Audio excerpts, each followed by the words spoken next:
All right, welcome everyone to today's Google Webmaster Central Office Hours Hangouts.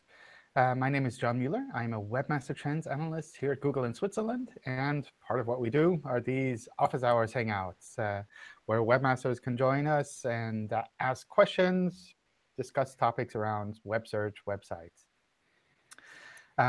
As always, if any of you want to get started with the first question, you're welcome to hop on in.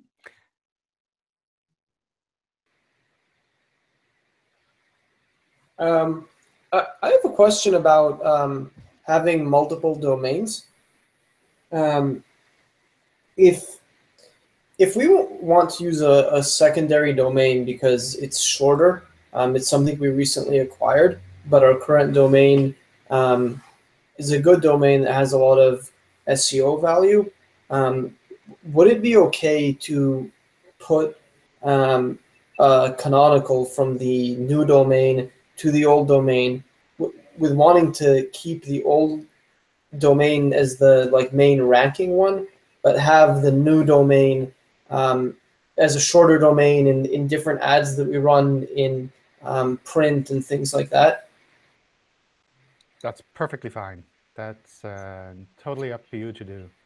So that's something we see every now and then, that people will use a different domain or a different set of URLs for their offline advertisement, those kind of things. And as long as you kind of combine all of that into your preferred domain, then that should just work. OK. We were concerned because eventually you would lead down to the same endpoint, and we were concerned that it would look, it's a site where you log in eventually. We were concerned that it would seem like a doorway page. Would the canonical take care of that, or? Yeah, the canonical is the right way to take care of that. OK. OK, awesome. Thanks. Sure.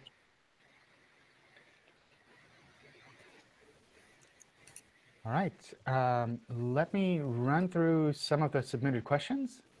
Let me just mute you, Danny. There's a little bit of background noise there. And if you have any questions, feel free to unmute and just jump on in. All right. So the first one is an interesting one. We have a long-standing issue with our e-commerce site. For some unknown reason, something in the backend keeps randomly generating URLs. So we have a lot of duplication. They have a rel canonical on those pages and a no index. Do we need to do anything else? This is something to worry about. Will this harm us with regards to quality? So I guess in general, this is something you probably want to kind of look into and figure out where this is actually happening, where this is coming from. Because with a smaller, kind of medium-sized site, it's less of a problem if there's some additional duplication, because we can generally still crawl pretty much everything on a website.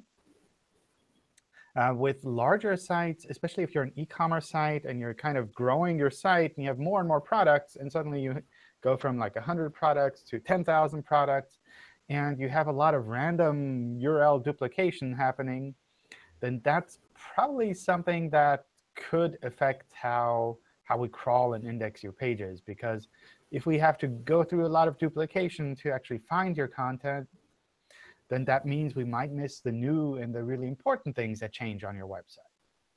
So from my point of view, this is something I'd try to figure out. It's probably not something that's urgent, because probably we can still crawl and index your pages properly. From a quality point of view, this is also not something you need to worry about. The rel canonical is the right thing to do there when this happens. But this is probably something that you want to prevent from happening in the future at some point. So I wouldn't completely ignore it. I'd kind of figure out a good time to tackle this and find a way to solve this problem.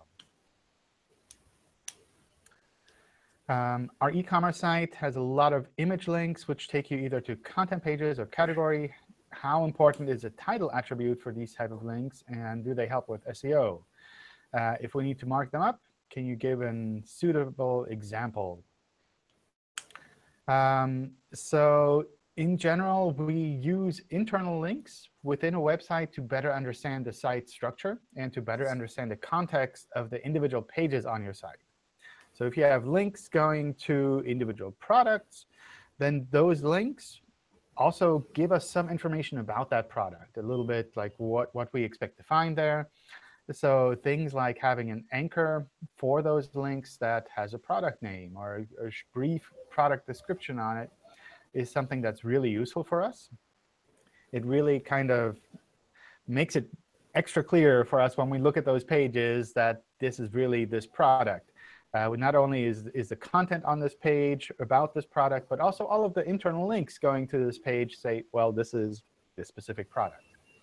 So from that point of view, having a clean anchor for internal links is a great idea. If you only have images that point to these individual product pages, then I definitely make sure that you have an alt text for the image or use a title attribute for the link so that we can use either one of those as a kind of an anchor for that link. From our point of view, we kind of treat alt tags and alt attributes and title attributes on links kind of the same in that we kind of fold them into the anchor for that link. So it's more or less up to you with which one of these you want to use. I believe for accessibility reasons, the alt attribute is probably the one that you definitely want to use for cases like this. I don't know if there's any subtle difference with regards to accessibility for the title attribute on a link. If we add links to the branch pages of our, let me just mute you as well, a little bit of background noise. If we add links to the branch pages of our top 20 stores in the footer of our site, would that be OK? On the one hand, we might want to highlight the importance and give them a little SEO boost, but we don't want Google to think that's spammy and the rankings for those stores to suffer. So from my point of view, this is something you can definitely do. I generally try to limit the number of kind of random links that you have across your site in the footer to something reasonable. I think 20 is probably about the high limit there. Usually, I recommend something around like 10, something like around there. So I don't know what the absolute number would be that you'd want to do there. I definitely track to see how these links are actually used. If users don't actually use these links, then I suspect it's kind of you're only doing it for search engines, and then probably search engines are already finding those pages anyway. So it's probably not such a big impact overall. But in general, if you're doing something like this with 20 links to individual products or stores or something like that in your footer, then that's, from my point of view, that's probably the high limit. But in general, that wouldn't be a big problem. The one thing we sometimes see as being problematic there is that this starts to look a lot like keyword stuffing, in that if you have long anchor text for all of these individual links, and that looks like you're just stuffing a bunch of keywords into your footer of the page. And usually what ends up happening then is that we say, oh, these are just keyword stuffed keywords. We will ignore them completely. So if you have like just locations and you just link the city names, then that's probably a better approach than to kind of write out the full description for each 20 of these. John, can I just jump in there for a second? So when you say random links, presumably the usual about us, contact us type of stuff in the footer is absolutely fine. So could you just be a bit clearer on random links? I mean, when people are kind of potentially being slightly manipulative and linking off to other sites, other domains, where with a clear intention of kind of getting a Google advantage, as opposed to genuinely useful, the standard sort of things you see on a footer. Yeah. Or do you mean 20 completely overall links in a footer, irrespective of what they're for? I don't know. I don't want to draw like a hard line and say it's like you should have 20 links in your footer and not more. It's just something that starts to look kind of weird, at least from a user's point of view, that when you look at the footer of these pages and they have links to individual products or other domains that they also run, then at some point that that just kind of looks overloaded. And that makes it a little bit harder for us to kind of figure out which one of these links are actually relevant. So that's kind of the issue that I see there, is that you have all of these individual links down there. And at some point, our algorithms look at that page and say, there are like so many links in the footer of this page. Which one of these are actually useful? Which ones are not? Maybe I can just ignore them all. It's just, again, from us, I mean, we don't have multiple domains. We don't link off to the shops. We don't do any of the manipulative stuff at all. But if I think about our footer, we probably have 4 columns of 5 minor links. And there's one column that would be the contact us, the about us, the whatever, that kind of stuff. Another column that might be brands by, designers, that sort of thing. We probably don't have 20, but I can see shops that don't do any of the kind of things that you're perhaps trying to avoid or trying to, as a kind of spammy indication, but that might still have, 20 links. So it's just if you meant there was any particular type, or just kind of keep it simple and short if possible. Yeah, I would just try to keep it to something reasonable. I think what you mentioned there is perfectly fine. So from that point of view, I don't know. I really don't want to say there's like a limit to the number of links you can put in your footer, and some sites have legal reasons for various links down there. But sometimes we do see sites that link off to a bunch of their other domains, or that link off to individual products, where you can kind of tell, oh, this is just for SEO reasons. And probably you're not seeing as much of an advantage from those kind of links as you'd think. So it's something I would personally say, if it doesn't bring any traffic from a user's point of view, perhaps it's not really that useful to actually keep in the footer of the page. Okay. And tracking the traffic on the links is something that's pretty easy for you to do. In most analytics packages, you can kind of see where people are going within the site. You could tag those links if you wanted to. That's kind of where I would start. OK, thanks. We're a car rental affiliate site, but we want to show the depot locations of the company we're affiliated with in our branch finder pages. Will Google still rank us for search terms in these locations, even though we show the same branch address as the company we're affiliated with? There are a few affiliates doing this, so I was wondering how Google treats this, and kind of, I guess, what would happen there.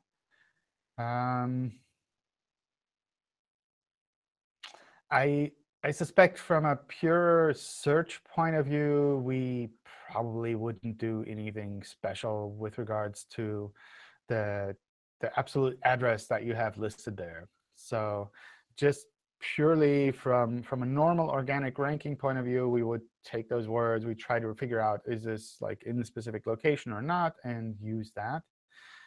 I don't think we would fold that together and say, oh, it's the same address, therefore it must be the same company, even if it is different companies. Because a lot of times, multiple companies can be in the same location. I don't know how Google My Business, Google Local would handle something like this, or if that's even something that you would worry about, or if you'd even have a listing there. But from a search point of view, I don't see any problem with doing it like this if you think that this makes sense for your website. We've marked up aggregate reviews, and these are all showing in the search results. However, we've not added where they come from on our pages, so customers can't see the source, although we have copied the review text of some of them and put them on the pages. This will be addressed in the future. Is that OK, or is this kind of risky? Should we remove it? So it sounds to me like this is something that's not completely compliant with our policies. So I suspect if someone from the web spam team were to run across the site and double check it with regards to the structured data, the rich snippets, and the reviews you have on your pages, then they might come to the decision that you're not doing this correctly. And what would potentially happen in a case like that is that they would submit a manual action for your website, meaning that we would drop all of the rich snippets in the search results for your website.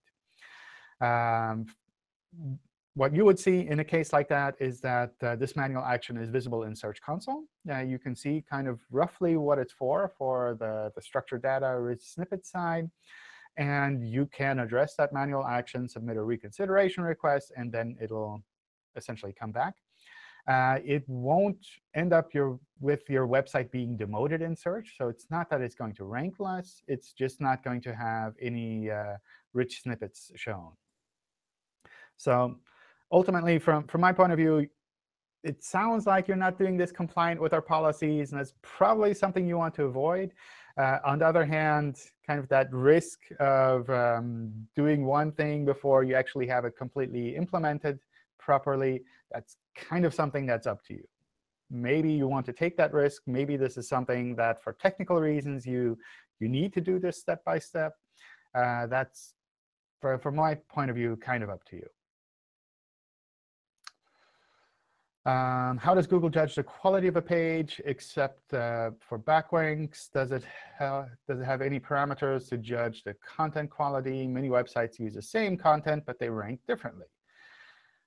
So I guess that last part obviously is true. Many websites have the same content, and we have to rank them differently because we can't rank them all at the same position, right? We can't put them like next to each other and say, this is exactly the same thing. So obviously, we have to make some judgment calls there. With regards to quality, one thing to kind of keep in mind is that we do look at various signals algorithmically to try to figure out what quality is. But it doesn't make sense to target those signals directly as a webmaster. Because we use those signals as a way to try to figure out, like, are these relevant with regards to quality? And if they're not relevant, we try to find other signals to do. And the best way to actually game that system is to make your pages really high quality.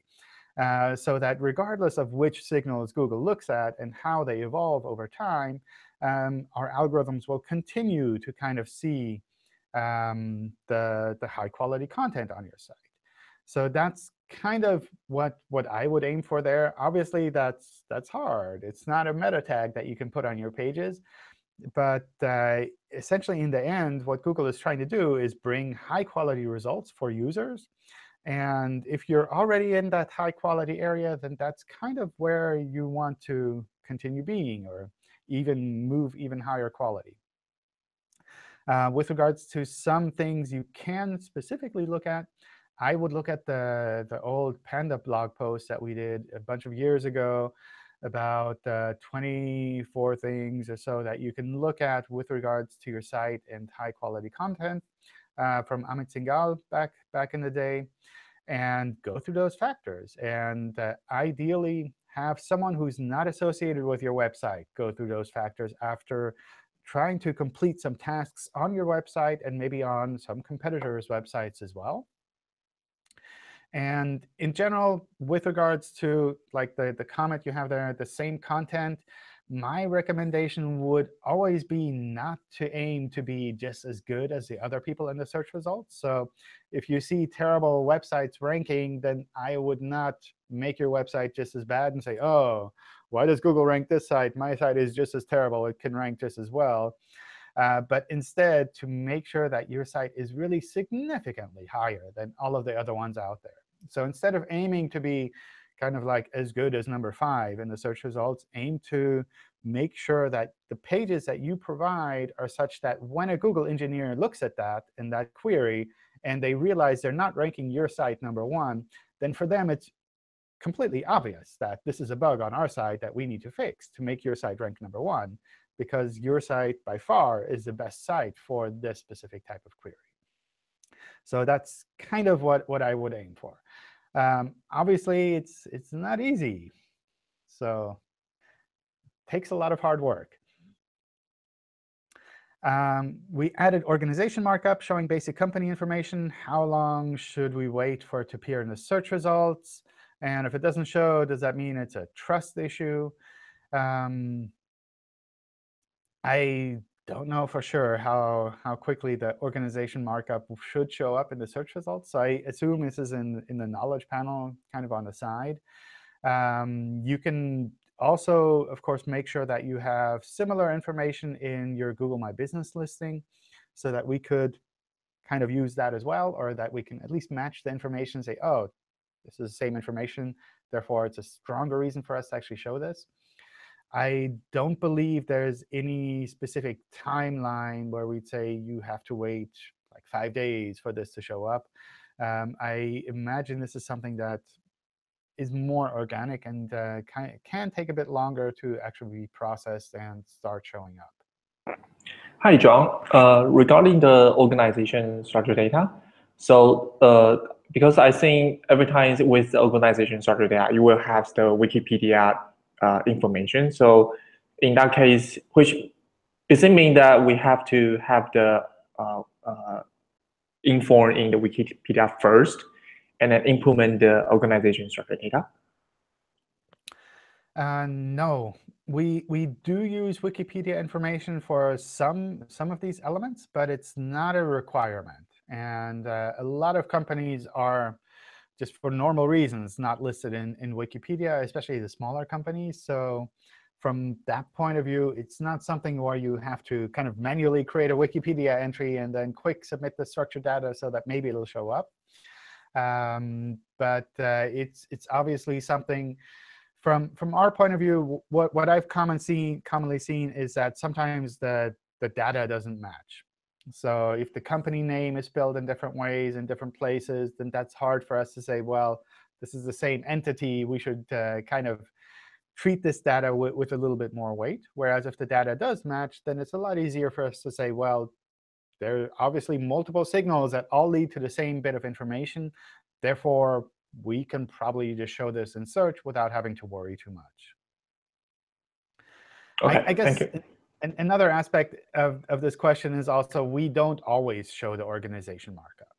So this is something that, depending on the company, how well we think it makes sense to actually show this in the search results, we might show it or we might not show it. So if you call your company, I don't know, Best Mobile Phones, and that's your company name, then if someone searches for Best Mobile Phones, it's probably not going to be that we show a kind of a knowledge graph on the side linking to your website. These are things that, from our point of view, they just don't make sense because it's not what the user is looking for. On the other hand, if we can really tell they're looking for this company and they would like to have more information about this company, then that definitely makes sense for us to show kind of this knowledge panel thing on the side. So what if if company have registered on Google My Business, and when you type the company brand name, it will shows the Google Map? And what if when we remove it, we want to shows the organization instead of the Google My Business? What should we do? Should we remove from the Google Map, or we'll just keep both of the information? I don't think there's kind of an absolute way to force that to switch from one to the other. Probably if you remove the Google My Business listing, then we'll revert to other information that we have. But there might be other reasons why you want to keep that Google My Business listing. Maybe you do get people looking on the map for your business as well. And then for those cases, it makes sense to have that Google My Business listing. So it's something we sometimes also see with regards to structured data in general in the search results. Some types of structured data kind of overrule the other types that we show. So maybe you have reviews, but you also have a video snippet, and you have a recipe on one page. Some of these types of structured data, when we would show them in search, we can't combine them. We can't show them all at the same time. So we have to algorithmically make a decision and say, well, for this page, we have this, this, and this available, but we will pick this one because we think it's the most relevant for this specific case. And that's probably what happens with regards to kind of the organization markup, the knowledge panel on the side as well, where sometimes we show more, sometimes we show less, sometimes we show this, depending on how the algorithms are kind of aligned at that time. So the better way safety is to keep the both, keep the structured data and keep this Google business listing. Yeah, I think for most businesses, it makes sense to keep both. And yeah. Yeah, thank you. All right. Let me run through some of the other questions submitted as well. Let's see. I want to know if having one site with one page and one keyword is better than having a single page with multiple subheadings and multiple keywords. So from a search point of view, both of these can be relevant variations. It's kind of up to you with regards to how much information you actually have available. If it makes sense to have one page on one keyword and another page on another keyword, or to have one page that kind of focuses on both of those keywords. It's kind of something you can test. It's something you can test with users. It's kind of up to you. So from my point of view, sometimes one makes sense. Sometimes the other one makes sense. Probably you don't want to go too extreme and just say, like, this tiny variation of this keyword is for one single page, and all other variations have individual pages, because then you end up with a site that looks a lot like a doorway site with like individual pages just focusing on one keyword, and actually the whole rest of the content is exactly the same. So finding a balance there is something that you have to kind of do on your side. With the recent algorithm updates putting more emphasis on ads that appear onto a page, what's the protocol for having homepage takeover ads or more prominent ads on the top of a page? Will doing these have negative SEO impact? So I guess there are two aspects there. On the one hand, on mobile, we do try to figure out where there are interstitials, essentially these big homepage takeover ads, or I don't know what they're actually called, on a page. And we do demote sites on mobile that have these kind of blocking elements in front of the actual content. The other thing that you might want to watch out for is the Better Ad standard that recently came out, where we do try to figure out which pages, which sites are using ads in a way that is obnoxious or not compliant with the Better Ad standard. And that's something that Chrome might be able to take action on as well at some point. So those are kind of the two main things I would watch out for there. Obviously, the biggest impact you will have is with regards to users. So if you have a full-page ad on your website when people are landing on your website, and they all go and click on that ad because they think, oh, this is the best content, then why would they even go back to your website if they just prefer to click on some random ad on your page instead of actually looking at your content, because they can't see the content. It's all hidden behind the page. So you're kind of doing yourself a disfavor by blocking users from actually getting to your content. And that kind of indirectly could definitely have an impact with regards to SEO, in that users might not recommend your site anymore. So that's probably the primary thing I would watch out for there. It's not a direct SEO effect. It's not something algorithmic that directly happens there, but it is something that users remember, and they react to that. I have two websites. I copied a few pages from the first website to the second website. How can I tell Googlebot I don't consider my website to have duplicate content because the same site I use a canonical tag? What should I do on my second website for both URLs to be indexed? So I'm not completely sure what you're trying to achieve here. In general, you can put the same content on two websites. The canonical tag helps us to understand that you are explicitly copying this content. And sometimes there are good reasons to do that. Maybe you use one website for offline marketing or ads, and the other website is kind of the general website that you use. That's perfectly fine. The rel canonical helps us to understand this connection and to understand that this is the main version that you want to have indexed, and these others are available but you kind of want to forward any signals that you get to your main website. And in a case like that, for the most part, we will try to index your main website. On the other hand, if you want to have two websites, and these are different websites, and you want to have their content indexed, then you really need to make sure that they have unique content of their own, not just copied content from the other website. When it does kind of come down to copied content, we try to recognize that, and we will try to fold it together on our side. And without a rel canonical, we'll kind of make a guess and say, well, maybe it's this one. Maybe it should be indexed under that one. On the other hand, if it's different content, then we can easily just say we'll just index both versions, and that's fine too. Hi. Hi. I just have two questions, actually, about one of my clients.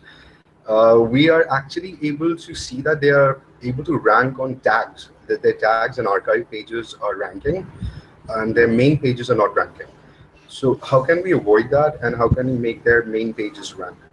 This was just the first question. If you can answer that, I have one more, if you don't mind.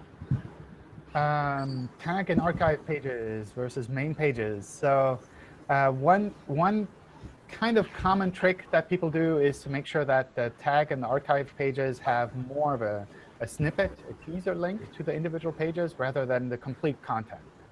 If it's the complete content, then there's no reason for us to send people to the kind of the detail pages, because they already have the full content on the tag and the archive pages. So that's one thing to kind of watch out for there. The other thing is, essentially, this is kind of an organic ranking that is happening from our side, where we think these tag and archive pages are the most important part for those individual keywords. And that's not something that you can easily force. So what helps is to have a clean internal site structure, that you link cleanly to the detail pages. Maybe that you also link to some of these detail pages from your home page. But just generally telling us that these detail pages are actually important as well. OK, perfect. Thank you so much. Just one last question. We noticed that if we geotag an image these days, like it really helps in local rankings. Is that something that is true, or is it just a myth? I don't think we use the location for images at all. Oh, so OK. The metadata for images, I believe we sometimes look at some of that for some of the filters in image search, but it's not the case that we would use that for ranking. So it doesn't make sense to put like a bunch of keywords in your EXIF data or the location, those kind of things in images. As far as I know, we don't use that at all. OK, perfect. Thank you so much. Thank you. All right, I see a question in the chat as well about the mobile first index. Why is it running behind schedule? Is the scale of the transition bigger than originally anticipated? Have Google bitten off more than they can chew? I don't know. So I wouldn't say it's running behind schedule. It's something that we do want to do various analysis on. And our goal with the original announcement was not to say this is happening like next week, but kind of to let webmasters know that this is a general direction that we're heading, and to let webmasters know that if they see us crawling their mobile pages a little bit more, that's not a bug. That's kind of what we're trying to aim for. So instead of freaking everyone out by announcing a change that is happening next week, we wanted to kind of give this whole thing a bit more time, and to let those who want to kind of take the first steps and make their sites work really well on mobile actually do that, and to otherwise give people enough time to actually make this transition. So I suspect you'll hear more from us over time around this. But the general goal from our side here is not to say there's one cutoff date and everyone will have to switch and there will be mass panic everywhere among webmasters, but rather for us to kind of figure out which sites actually work well on mobile first indexing already, and then to switch those over step by step. So that's essentially our game plan at the moment. So it's not that there's like this one cutoff date that we have to announce and then everyone has to scramble, but more that we're going to try to do this step by step to really make sure that it works well for the web and that it works well for search as well. My website is based on a JavaScript platform. I created a sitemap and submitted in Search Console, but URLs are not getting indexed. It's been more than 10 days. What can I do?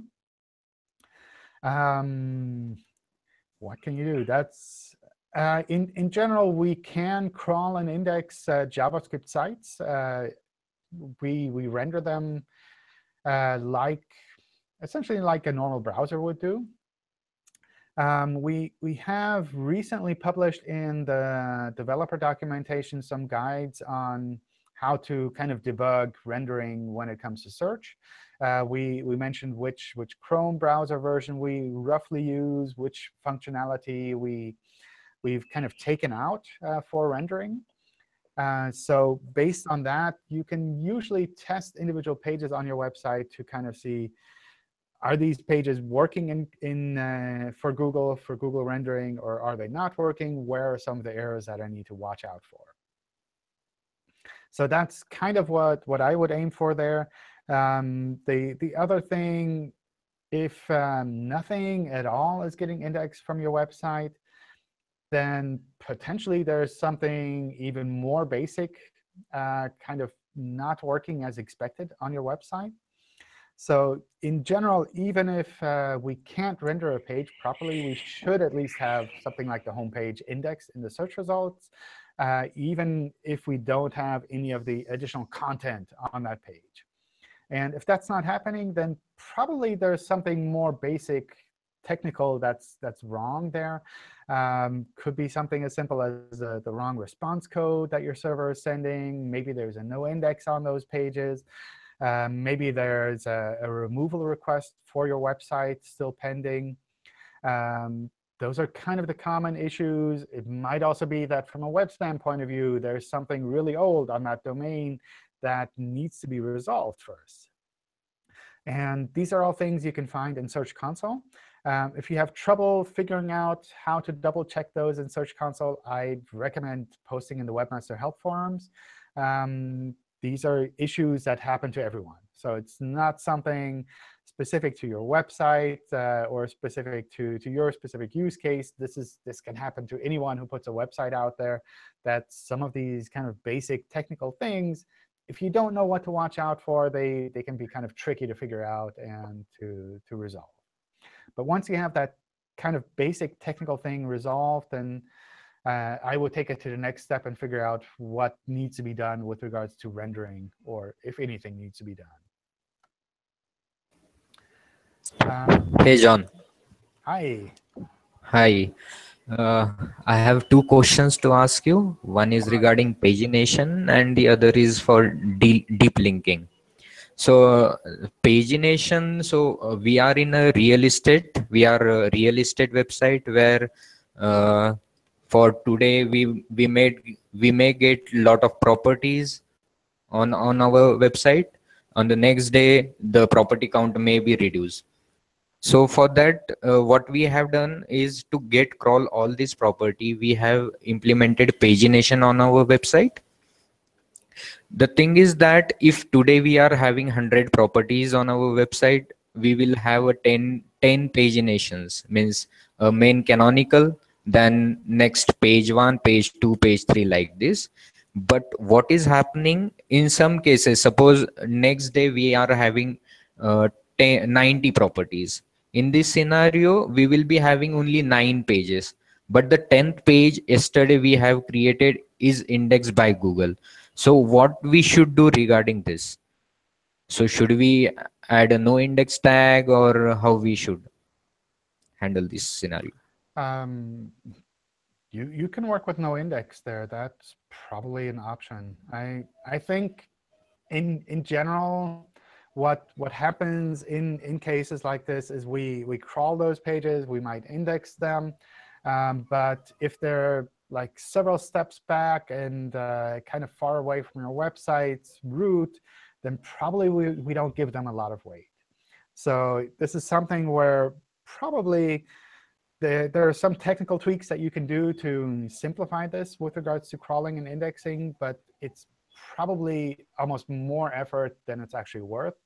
And I would just kind of do the basic work that you need to kind of get the old pagination pages out and kind of let it settle down naturally rather than kind of force something specific to happen there.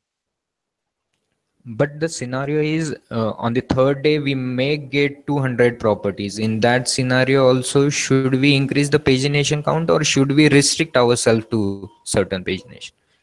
That's kind of up to you. So the thing I would kind of watch out for there is that we can reach all of those individual property pages through some variations of links within your website.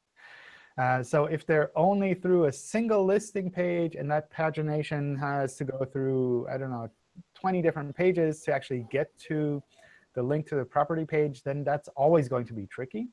Whereas if you have multiple categories, if you kind of have a drill down by location, by building type, by type of, I don't know, type of property, all of that, then chances are that property will be listed in multiple of these locations. And in some, it'll be fairly high on the list, so easy to find.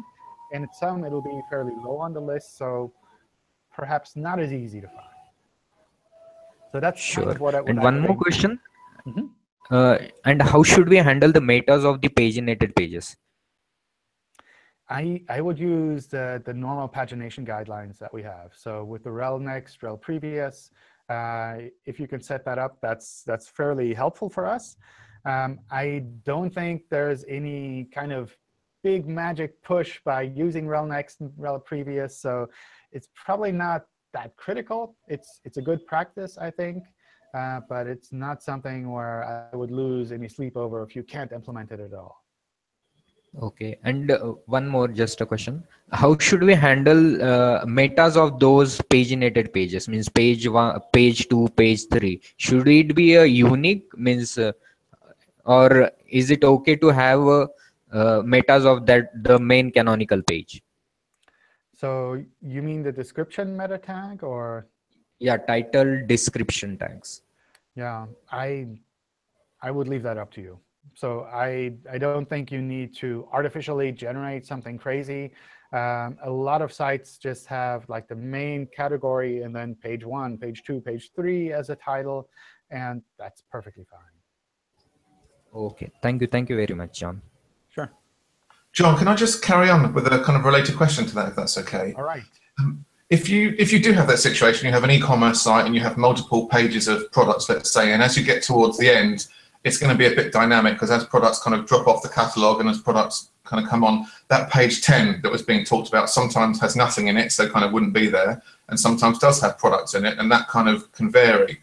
That page at the end, would you recommend that it's best to have that page, those pages with effectively at the end with nothing in, as no index or as 404? Simply because, again, they're pages that Google's going to keep looking at. And if we have them as 404s, I think, at the moment, and what happens is in Search Console, when you have your kind of crawl errors, you always get those pages at the end kind of coming up all the time. Then they kind of, some products appear and then they disappear. Then they come back up again. Does that really matter? I mean, I guess 404 would be the correct response, but does it really matter which you use? It probably doesn't matter. And again, if it's so far down in the paginated series, then probably we don't give it that much weight anyway. So our algorithms are probably like at the stage of saying, oh, we will just double check this page. It's not critical for us, but if there's something there, we'll take it. If not, that's fine too.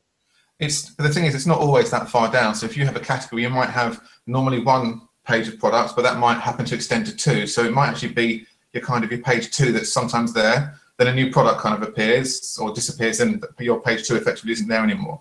But your view is that in terms of 404 or no index doesn't really matter, apart from perhaps you're going to get a few more crawl errors if you 404 it.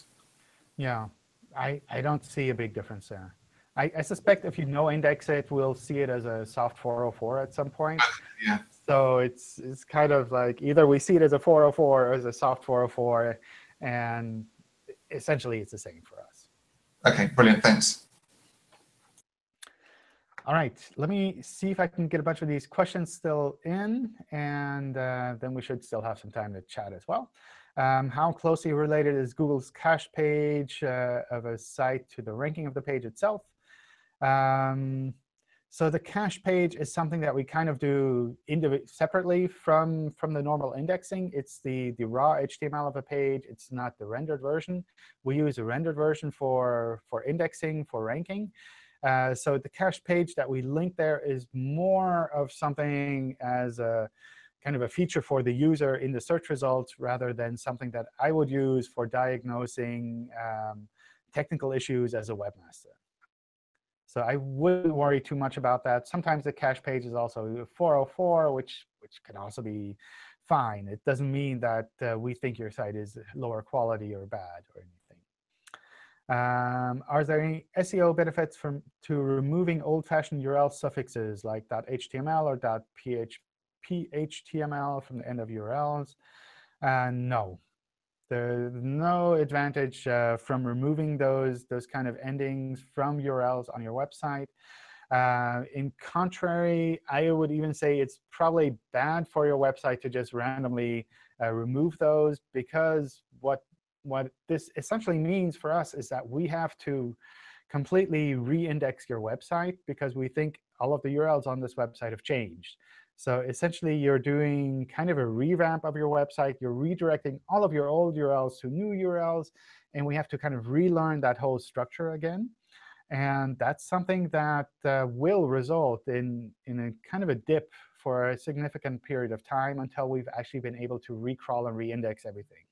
So if you want to kind of go down the path of removing those endings from your URLs, then my recommendation would be to wait until you're actually doing a real redesign of your website, where you really have to change internal URLs, and then include that as part of the package.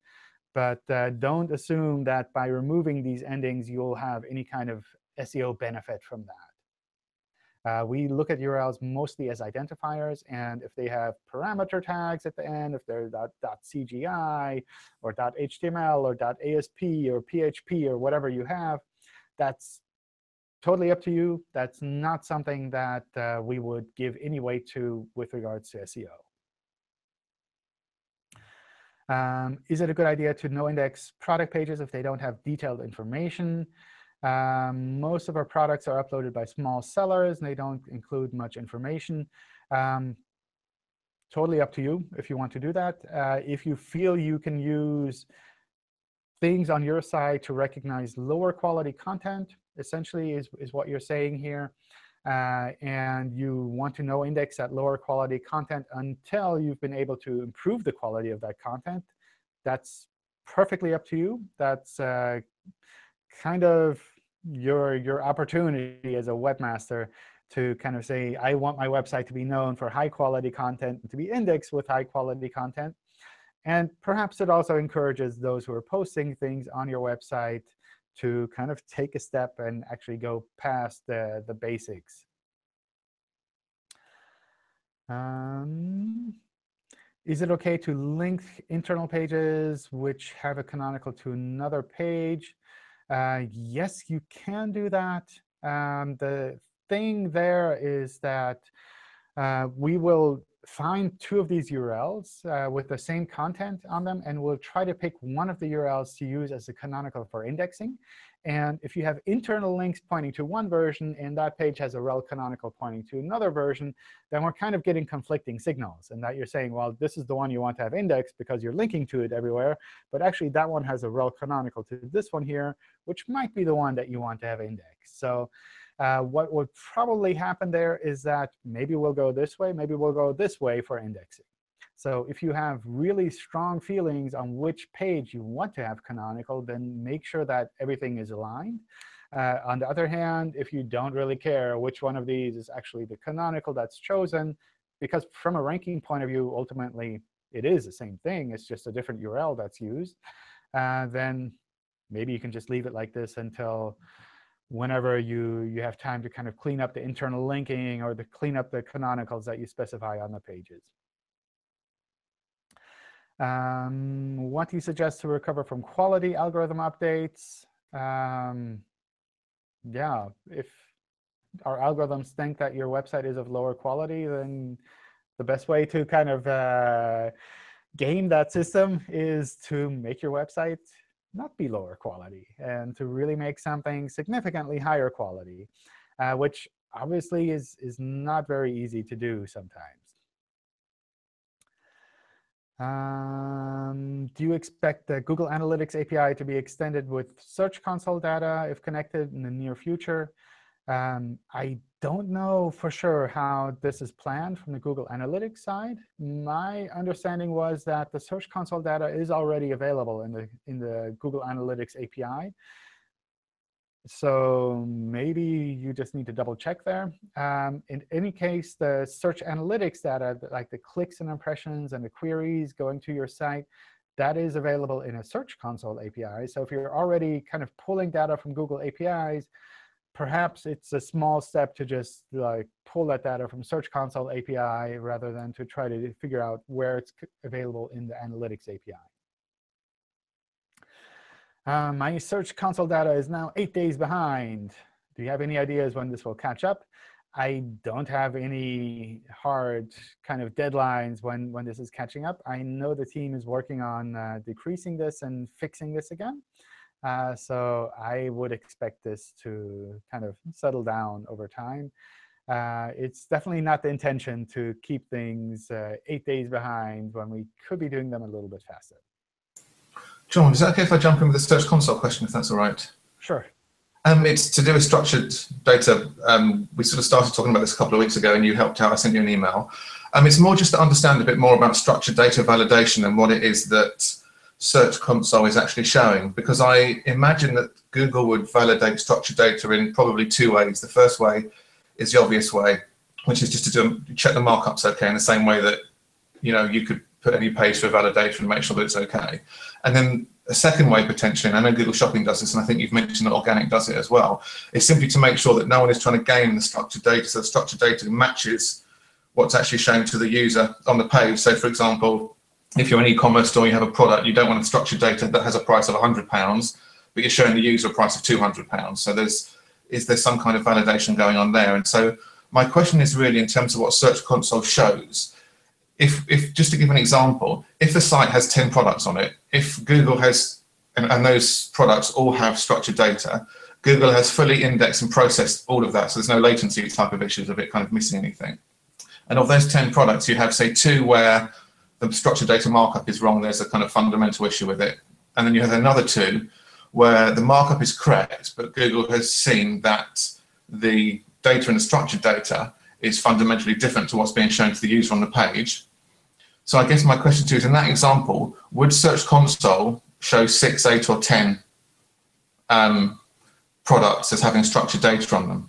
As in, what does it take into account? I don't know for sure, like how that report compiles that. My understanding is we would show the total number that we found, and also kind of show the number of cases where we found errors in the markup. So when it comes to technical mistakes, we would definitely flag that in Search Console. When it comes to kind of logical mistakes and that you're using the wrong markup in the wrong place, and that's probably not something we would show in Search Console because it's more of an kind of like a quality issue with regards to understanding your markup rather than a pure technical issue that you're doing it wrong. OK, but I guess the point was more that if the structured data, the actual numbers that you show are different to what you're showing the user, which Google can see, would that count towards the structured data count? Again, this obviously relates to the issue that we've had, and I think a couple of weeks ago, we report an issue, and someone kind of randomly straight after us had the same issue where Google was indexing a large number of pages on the site, or virtually all the pages on the site, it would appear, and a large number of those has structured data, but Google was showing only a small count of those as structured data. And we obviously, at the beginning of the year, we noticed a big drop suddenly from a reporting point of view. It dropped from 5,000 to 2.5, and it's just trying to understand some of the reasons for that, and to understand, is Google showing the structured data that it's found? So if it finds any structured data that validates, that's the count that's showing. or is Google excluding from that any structured data which it feels isn't matching the actual data, the actual content that's shown to the user on the page? I believe we would show the full structured data. Right. Okay. So even if it, okay. Yeah, even if we wouldn't show that in the search results. So kind of clicking around in Search Console, one thing you might see is the pages listed in Search Analytics. I believe we have like rich results feature filter in Search Analytics. So that's where you could see like how many pages we're actually showing with rich snippets in the search results. That might be a little bit more useful to kind of understand the difference there. But that's kind of tricky because we also limit the number of pages that we show in Search Analytics. So I don't know if that's like a perfect workaround for a case like that. Okay, we'll have a look into that. But yeah, okay, thanks. OK. Hey, John. Let me just grab 2 more questions that I saw here that I think came up last week as well, and then I'll catch some time for you too. So one question here is, I have an issue with the invalid currency on some of our product pages. So the UK site shows a currency as US dollars, but it's marked up as pounds. What could be the problem there? I believe you sent me a tweet with a screenshot, so I need to double check what the actual URLs there are and to see where that is coming from. But one thing that I have seen in some of these cases is that if you have exactly the same content on a site for the US and in a site for the UK, for example, or any other kind of different countries, then what might happen is that our systems think that this is actually the same page. And in a case like that, what could happen is we index one version of this page. And maybe we're indexing the version with the other currency. So if you search in the UK, we show the currency as you have it specified in the US. And it could also be the other way around. So that's something that that might be happening there. Another thing worth mentioning is you added there that you tested it on different devices with IP addresses from the UK. If you're doing something fancy on your website to show different currencies dynamically, depending on the user's location, then keep in mind that Google traditionally crawls from the US. And we will index the content as someone from the US would see it. So if you have different content shown to users in the US than you would have to users in the UK, then we probably would just have the content available in search that you actually show to the users in the US. So in a case like that, you'd need to make sure that you have separate URLs for both of these versions, and that these 2 pages are kind of significantly different, that our algorithms look at these pages and don't just say, oh, this is exactly the same thing. I can fold them together. So those are kind of 2 things I would watch out for there. If you're the one who sent me the tweet with the screenshot, I'll double check the URL to make sure that it's actually one of these 2 and that there's not something even weirder happening there. If you don't hear back from me, feel free to send me another note. Another one from last week with regards to internal search pages. So this is someone who's trying to block the internal search pages from being crawled and indexed because they believe this is kind of leading Googlebot astray and using up all of the crawl budget. And one question that came up is some people are linking externally to the internal search pages. And could that be a problem if you block Googlebot and people are linking to those pages? So I guess there are 2 aspects there. On the one hand, if the internal search page is blocked by robots text, we could still keep that link and show that URL in search results even without crawling that page. So that might be an option. That's probably not optimal, but it might be one way to kind of keep up with this. Another thing you could do is to figure out which of these external links are actually relevant and important, and maybe to redirect those to more of a category page so that when Googlebot follows that link, they get a category page that can be crawled and indexed normally. And the rest of your internal search could be set to no index or whatever you'd like to do there. You could also combine this with robots text in that you block your internal search pages from being crawled and only allow those specific URLs where you know you have important links going to so that they can be crawled. That might be another option. With regards to robots text, we use the most specific directive. So if you block something like /search or disallow /search in your robots text, you can still add an allow /search /query whatever important thing or whatever URL is actually being used for linking to that page, so that Googlebot can crawl those internal search pages that you think are useful or that you see external links going to that you don't want to lose, and still block the rest of the internal search from actually being crawled. So those are some options you could do. Another thing I've seen people do is just to say, well, Googlebot can crawl like some subset of my internal search pages anyway. Like maybe the top keywords from your website, those are things that Googlebot can crawl. But anything more specific, so filters or paginated content, that might be blocked from Googlebot through the robots text or with no index meta tags on those pages. So lots of variations. It kind of depends on how far you want to go, how much information you have with regards to those external links, and how far the crawling of the internal search part is actually causing issues with regards to your crawl budget. So I hope that helps out a little bit. All right, more questions from you all. What else is on your mind? Hey, John. Hi. Hi. Actually, my question is regarding the desktop page and the mobile page. So we have a desktop website, and now we have also a mobile-friendly page for that desktop website. So for crawling purpose, we have in the footer we have added few links so that the internal pages of the website get crawled. On the desktop view we have added, but on the mobile view we don't have such structure. So should we keep a similar fashion on the mobile page also? Yes. The mobile page should be equivalent to the desktop page. And it should be so that when we crawl the mobile page, we could also crawl the rest of your website accordingly.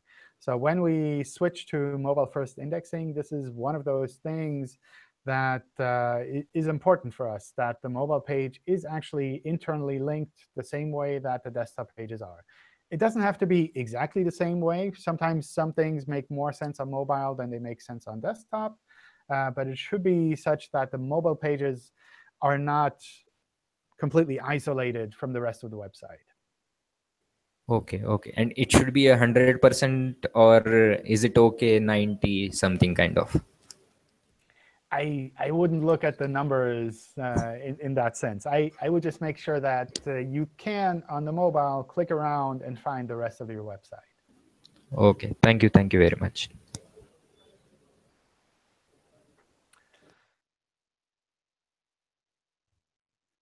All right.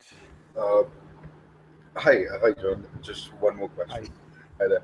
I was searching for content length. How important is content length? And read a few articles from Moz that had to say that it should be somewhere around 1800. And then there were a few other people in groups and chats, from webmasters from different places. They said that it does not matter. The content length can be 300 words as well. So is content length a ranking factor in overall for different pages, or does it really depend upon the specific keyword itself? Or should we, yeah, sorry, yeah, go ahead. I think you don't need to worry about the content length for the most part. What you do need to worry about is kind of what users are expecting to find when they come to your website. So if they go to your website and they can get all of the information that they need within one paragraph that's, I don't know, a couple hundred words long, then that's perfectly fine. On the other hand, if users come to your website and they need to find a lot of detailed information because this is a complicated topic, or this is a topic that has a lot of variations in it, then maybe you need to put more content on your page. So it's not from Google's point of view that we say, oh, 200 words is an optimal, and it's like you will demote you if you have more or less. It's more that we try to find pages that match what the user's intent is. And if your pages match that, then that's perfect. If they don't match that, that's something that, yeah, we have to deal with as well. Okay. So if I'm right, so for example, if we publish an article for 300 words, and we check on the analytics, and we see that the users there's a bounce rate. So for example, they're not spending more time on that page. Say they leave after 2 minutes or something like that after reading the post to search for something else. So we can add extra content to it on the same page, and hoping that it will get indexed again, or initiate a crawl or submit it to Google again. Will that work, or will that improve rankings? Sure. It's completely normal to keep updating your pages and to keep kind of fine-tuning things. And sometimes that means removing things and putting them on separate pages. Sometimes that means making the page longer. That's completely normal. So there's no penalty for updating your content. I think that's essentially the right way to deal with it. I don't know if the bounce rate is really the perfect metric for this. Maybe there are other ways you can kind of track to see, are people looking at all of my content? Is it too much content? Are they scrolling? Are they clicking internal links or not? But it's probably one really simple way to kind of get a rough idea of where people are not really that happy with your website. Okay, perfect. Thank you so much, John. Really appreciate that. Thank you. Sure. All right, let me double check some of the questions that were left from the submissions. How to get the association, the topic to the brand. Like, for instance, you type Allstate within Google, and it suggests an insurance company. Oh, within Google Trends. I don't know how Google Trends handles that, so hard to say. For US brand, widely officially available in the UK, the UK search results suddenly are dominated by non-UK sites, predominantly US sites, while all relevant UK sites are pushed down to page 2. Why is that happening? I don't know. So you're welcome to send me some examples if you see something like this happening. Every now and then, I get reports like this, and I forward them on to the team, and they're able to figure something out that was quirky. And sometimes it's just the way things are at the moment. But if you have more examples, I'm happy to take a look at that. Just like based on the purely general information that sometimes UK sites are not shown in queries, and instead we show US sites, that's something that could be perfectly normal. It's not that we would always show UK sites in the UK on top of all other sites. But specific examples make this a lot easier to kind of figure out. Question regarding 301 redirects. We have 2 pages with the same product, but for different Joomla versions. I want to add a permanent redirect to the new Joomla version because we don't want to keep this page on our site. If we do this, will we lose keyword positions? Both product pages have similar details. Folding pages together is perfectly fine. That's not something that, from our point of view, would be specific to like your CMS. If you want to fold pages together, that's totally up to you. The one thing I'd kind of just mention here is that folding pages together doesn't mean that the new page will have like the sum of the traffic of both of these pages. Sometimes there are reasons why folding things together kind of result in a little bit more than one individually, but not like the full sum of both of those pages. So that's kind of something to watch out for. In general, over the long term, if you're folding things together and making one page much stronger, then that's definitely a good thing to do. My site provides educational services for Pakistani students, and my service is becoming really familiar among students. The problem is I get a really low CPC. What can I do here to increase the revenue? I don't know how. So I assume this is with regards to AdSense. I don't know how that works. So that's something I'd recommend posting in the AdSense help forum and getting some input from peers or people from AdSense around that. With regards to Google Scholar indexing, will there be tools rolled out into the help, like webmasters, to troubleshoot article indexing in Google Scholar? I don't know of any plans specifically with regards to Google Scholar. As far as I know, we use a normal crawling and indexing setup that we have for normal web search as well. We just reuse the same URLs and the data there within Google Scholar.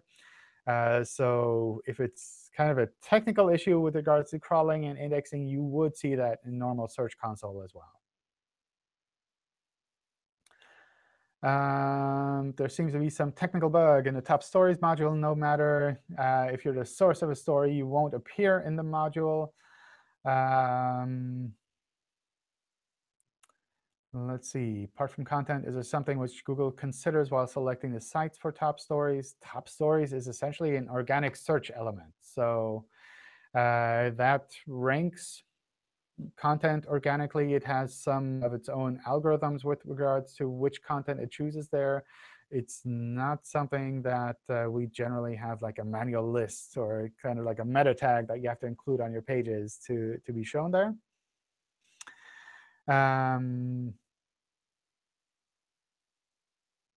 Yeah, so that's not the rest of the stuff there is also kind of around the same topic, like how can we get into the top stories? And that's really essentially an organic feature. It's not something that you can just put a meta tag on a page and it'll work out like that. All right. What else is on your mind? Wow. Okay.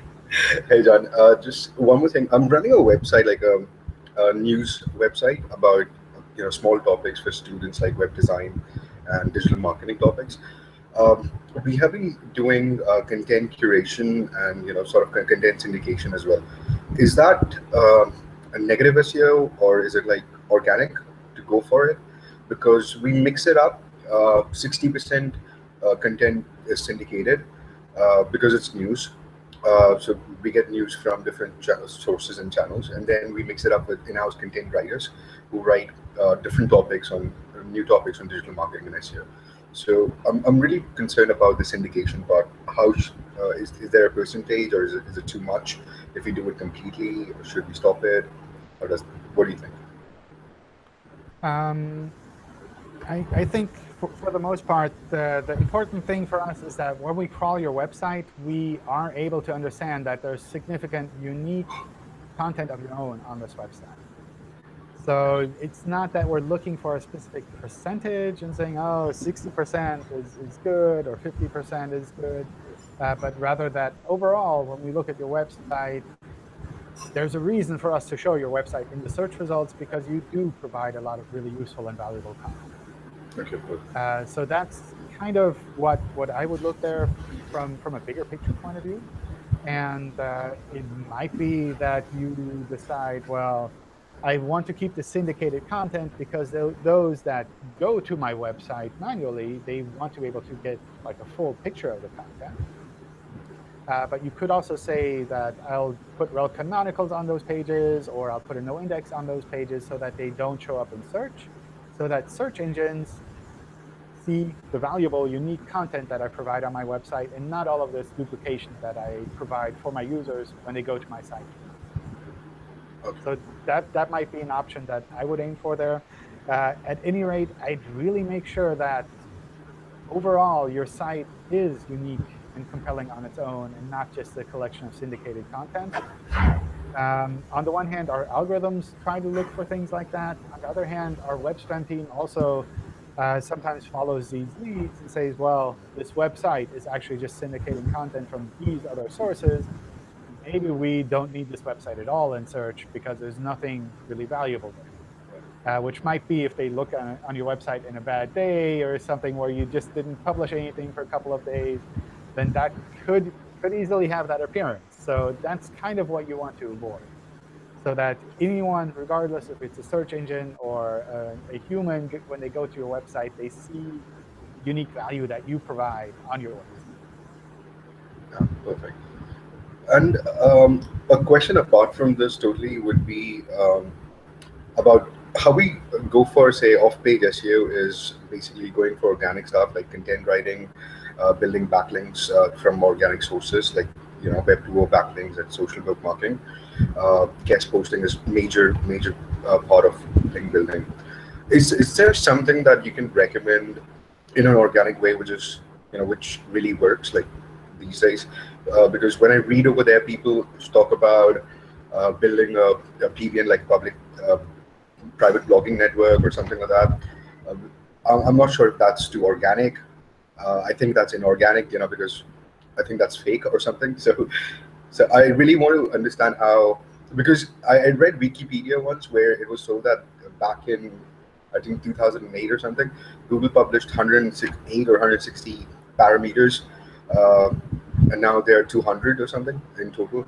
So what are those factors altogether? Like, I'm sure that's a secret altogether. No one knows, or probably wouldn't share. But what do you think for a SEO strategy in an organic way would be to go for?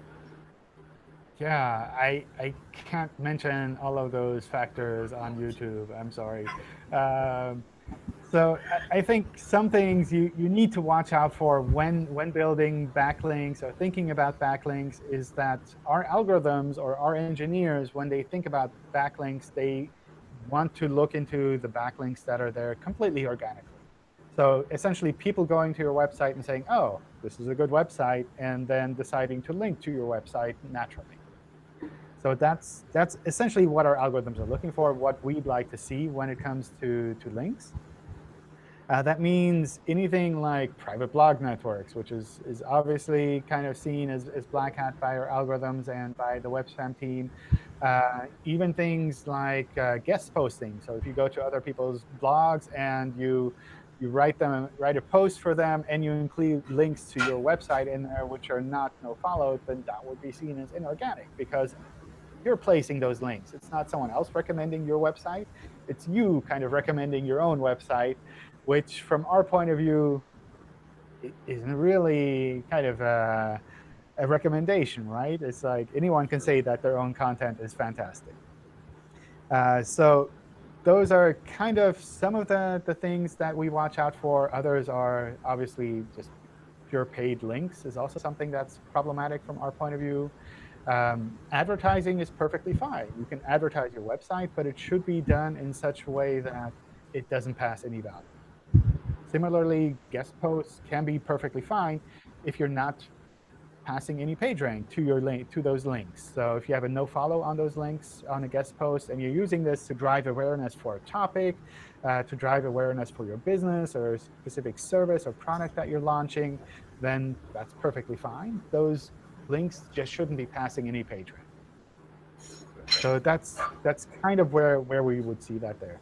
Obviously, finding ways to encourage other people to link to your content without forcing them or doing it for them, that's sometimes really hard. And that's something where you have to consider, like, what kind of content would people recommend from your website? How can you perhaps recommend that other people link to your site on your pages as well? Maybe there's like a widget you can put on there, or a simple way, kind of like saying, recommend my site on social media, and here is also a snippet you can put on your blog. All of those things are some options. I think that the good thing about all of this as well is that we use a lot of factors when it comes to crawling, indexing, and ranking. So it's not the case that you have to run off and get backlinks to all of your pages all the time. If you have really fantastic content and we can pick up that from other signals as well, then that's also really good. So it's not the case that you have to kind of constantly be chasing these links. But it's really something where depending on who you talk to, they obviously have sneakier ways of getting links, which are probably a bit more problematic for us. Or they have some really creative ways of getting links, which are completely fine. So if you do a big campaign on your website, and that's really popular, and people think that's really fantastic what you're doing there, then a lot of people might be linking to your site and saying, hey, this really cool stuff this guy is doing. Look at this awesome stuff. I really like what they're doing. Then those are the kind of links that are completely natural, essentially. And it's still something that you might be explicitly working on getting links for that, but you're doing that by creating something that people are naturally linking to, rather than by going off and putting that link on other people's websites. Perfect. Thank you so much. All right. With that, let's take a break here. I'll set up the next batch of Hangouts as well. And in the meantime, you're always welcome to post in the Webmaster Help Forum. There are lots of people there who are active as well, who can help with various questions. And wish you all a great weekend, and maybe see you again one of the next times. Thanks. Bye, everyone. Thank you. Bye. Thank you, John. Bye.